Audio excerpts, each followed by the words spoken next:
At first, there was 8, but only 2 remain. Today, we have the finals of the Galar Open Tournament. The Frozen Empress of the Seas, Lorelei, going up against the Steel Heart of Sinnoh, Riley. Let's take a look at Lorelei's lineup for this finals match. The Frozen Empress has dominated this tournament with her signature Ice Cold Resilience, and she's not slowing down now. With Hail setting the stage and Aurora Veil cutting damage, her defensive stronghold is as formidable as ever. At the heart of her chilling strategy stands 2 Titans of Endurance, her ace Lapras and the legendary Articuno, both built to freeze out the opposition and dictate the pace of the battle. Will Lorelei's unshakable defense remain a shatterproof fortress, or can Riley find a way to break the ice? Now let's take a look at Riley's lineup for this battle. Throughout the tournament, Riley's relentless offense has showcased why he is the attacking stat trainer. His team is built for sheer power, delivering devastating strikes with no room for hesitation. At the heart of his lineup stands his trusty aura partner, Lucario, a warrior forged in battle. With his team fueled by raw strength and unwavering determination, can Riley's aura-powered onslaught break through Lorelei's icy fortress and claim the crown? But before we jump into this epic showdown, we want to hear from you. Drop your predictions in the comments. Who do you think will take the win? And once the battle's over, let us know if you called it right. Now, with that said, let the battle begin. And here we go, it's the Galar Open Finals. Lorelei versus Riley. And Riley starting things off with Galar, and Lorelei starting things off with Slowbro. It is, and it's time to see which of these 2 trainers will be the one to claim the champion trophy at the end of this tournament. And what a tournament it's been. Lorelei starting things off with her usual strategy, going for a Hail, but here comes Galar with Leaf Blade. Super effective, and it does a lot to Slowbro, leading it into the yellow. But Slowbro will be allowed to set up that Hail. Yep, we've seen this strategy way too many times, and we already know that we're going to be seeing some buffeting of the Hails right here and now. Yes, and it will be on both sides because Slowbro is in fact a water type instead of an ice type. Yeah. But Lorelei is looking to use Slowbro's regenerator ability and swap into another Pokemon, and that Pokemon of choice will be Jinx. Okay, let's see. Is Jinx going to be able to deal with anything that Galar is going to be dishing out right here and now? Let's take a look. Because Galar is very strong, and it looks like it will be going for a Leaf Blade. Jinx. Ooh! 5 HP! Jinx survives at 5 HP. I don't know how good of a swap this was from Lorelei, but I guess maybe she was thinking she might have to sacrifice one of her Pokemon here. Yeah, and now she does have the chance to attack here, so she's going to be able to deal some pressure on Riley's side. And Jinx will be moving first with a guaranteed Blizzard. Ooh, and it leaves Galar in the yellow, but Galar is setting up Sunny Day. Yeah, so he's trying to get rid of that Hail, so it prevents things like Aurora Veil, maybe some Slush Rushes later on. That's good choice from Riley here. Now it looks like Jinx is kind of stuck with its moveset of choice. But will we go for a Draining Kiss, a super effective move, and let's see. Yeah, here it comes. The Fairy type. Ooh, but it's not enough to take out Galar. It hangs on, which means that Galar should be getting a guaranteed KO here on this Jinx. And it's a Leaf Blade, and down goes Jinx. Yeah, down goes Jinx indeed. This was a pretty surprising turn. You wouldn't expect Galar to be surviving that many attacks, but it is a specially defensive Pokemon, so it does make sense at the end of the day. Correct. Right now, Riley is the one who's applying a lot of pressure onto Lorelei's side of the field. I mean, he is the attacking stat trainer after all. Yeah, that is right. Okay, here comes Cloyster. What are we going to be seeing from him? We're going to be seeing an Ice Shot, okay. So he's going to try to go for the priority move to take down Galar. Oh! Ooh, but Riley's also swapping into Metagross, Ice and Psychic, which is going to be super effective if he goes for any type of move. But Cloyster's Ice Shard isn't going to do too much on the defensive Metagross here. Ooh, even though it's a crit. Okay, let's see what's going to happen in this turn. Is Lorelei going to be thinking of a switch?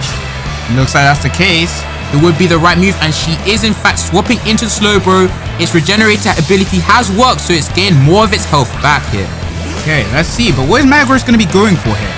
We're going to be seeing a Meteor Mash. Is it going to land? It is going to land. But it's not going to do too much damage because it's not very effective on this defensive Slowbro.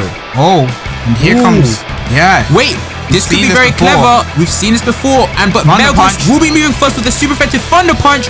Oh, nearly. Slowbro survives at 13, but it will use Flamethrower in the sun, set up by Riley. and down goes Metagross. That was a very surprising turn. It was so close to being over for Slowbro, but it managed to hold on. What a turn of events here, and the sun will fade alongside with the Metagross. But back comes out Galar, very low health, but it will force Lorelei to swap into another Pokemon because of the speed tiers. Oh, but maybe she's debating not to? Let's take a look. Okay, yeah, she is indeed swapping into Cloyster. So Galar's gonna get a free attack right here and now. So let's see how much damage it's gonna be doing. And what type of move will he go for? He could go for an easy close combat here. Gonna be a Thunder Punch instead. That's still super effective. Not as much damage as a close combat, but you know, he probably didn't expect the switch, so it's fine. And that was definitely the best choice of play here. But Riley will be swapping it again, and Galar is going back, but in comes his ace, Lucario. Riley really doesn't want to get hit by those ice shards, and to be honest, I wouldn't want to be hit by them either, too. Not at all, but Lucario will take that ice shard very well, and right now he is in the best position with the fighting type on him. Yeah, this is his ace, so I wouldn't be too surprised if I saw a Dynamax right here and now, you know. Not at all. But Cloyster will be leaving the field, and in comes Slowbro again, regaining its health. What a crazy play earlier. But look, look, it's going to be an Aura Sphere. That's unfortunately not the best move, because Slowbro is a Psychic type. But if it did hit Cloyster, it would have done a lot of damage. Indeed, Slowbro took that very well. But now, what will Lorelei go for here? It's going to be Flamethrower again. But this time, okay. Yeah, smart choice from Riley. He said, there's no point in me running away here. I've got the speed advantage. Let me just clean up with a Thunder Punch. And that's what he did. Luckily, that Slowbro went down, but it could have definitely survived. We've seen how bulky that Pokemon is. We're finally seeing it. It's finally time. Lorelei brings out her Articuno. It has not been seen in any single match of this tournament so far, and this is its first appearance. Yeah, and it looks like she's going big and going home with it, because she's going for a Dynamax here. Indeed. Lorelei going to showcase the power of the legendary freeze Pokemon, and here comes its Dynamax. Now the real question is going to be, is Riley also going to counter with his own Dynamax, and will he be able to survive a Max Airstream? Yeah, I mean, it does have the steel typing, meaning that it won't be super effective here on this fire type Lucario, but... he's not Dynamaxing. He's not Dynamaxing. Thunder Punch hits. But it's super effective. It's not enough. It doesn't even do that much damage, but here comes Articuno's Max Airstream, and down goes Lucario. Down goes Lucario indeed. And we can't forget about that speed increase. Articuno is going to be a dangerous sweeper at this rate. Indeed, he can just go, Lorelei can just go for another Max Airstream here and increase its speed, especially with the remaining Pokemon in the back of Riley's side, which are weak to the ice typing here. Yeah, but we're going to be seeing Absol come into the battle right here and now. Let's see what move is going to... Dynamax! Riley is going for the Dynamax himself. I don't know what type of moves he might have on this Absol, but will it really be enough to turn the tables here? Yeah, it's quite a curious switch. It's quite a curious Dynamax, to be honest, because you'd expect it to be one of his dragons who are really fast and powerful. Indeed. Instead, he's gone for the smaller Absol, you know? Yeah. All right, Lorelei is going to be moving first with this extra speed, and it will go for the Max Airstream and does half to Absol. Yeah, Absol took it pretty well. It's better than not going down at all, but it's going to really need to KO right here. Max Rock. Four times. Wait. Will Articuno survive? Ooh! No, and down goes Articuno to the 4 times Max Rock Fall. With that much damage, that has got to have been a Stone Edge right there. And we're going to be seeing a Sandstorm get kicked up as Articuno falls. Wow! Making its debut, and it did take down one of his Pokemon, but surprisingly, the Absol on Riley's side was enough to just one-shot this Articuno. Yeah, that 4 times weakness definitely played a big part in Articuno going down right here. But now we're going to be seeing a Pokemon that does not have a 4 times weakness, instead resist the Max Rockfall, being Sandslash. Alright, this is the Ice and Steel type Pokemon, and it has been taking a lot of KOs in this tournament so far. It's a very trusty Pokemon, but Absol will be going for the Max Darkness. Here's the stab. Ooh, okay. And Sandslash holds on. If it was a fighting type move though, I think Sandslash would have gone down here. But it will be going for an Ice Wall Crash, and Absol barely survives.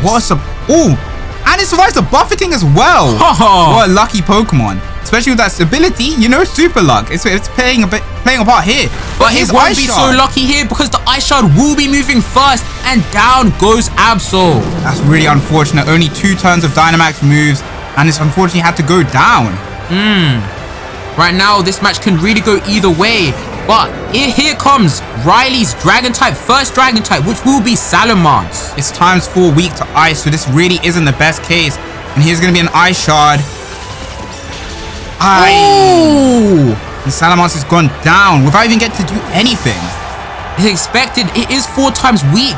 But even at that, you would think that Salamence could just hold on with a little bit of HP there. Yeah, that's all it needed just to survive. Is it going to be Garchomp? Is it going to be a repeat? And or is Garchomp going to be able to just survive barely? Another Ice Shard. Will this be the end of Garchomp? Ooh, okay, Garchomp can survive. Here comes a Brick Break. And down goes Sandslash for sure, that 4 times damage.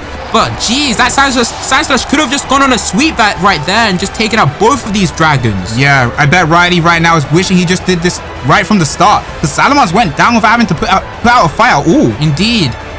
Alright, in comes Lorelei's next Pokemon, which will be Cloyster, and it does hold the Ice Shard, so Garchomp will most likely be going down here so soon. Yeah, unless it has its own priority move that can deal some really big damage.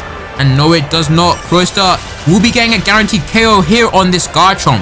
Now, the question is, what is Riley's last Pokemon here in the finals? Lorelei is so close to claiming that trophy. Yeah, it's gonna be Galar. But as we can see, Galar is barely holding on already. It's already done so much in this fight, but this guaranteed Ice Shard will be enough to wrap it up.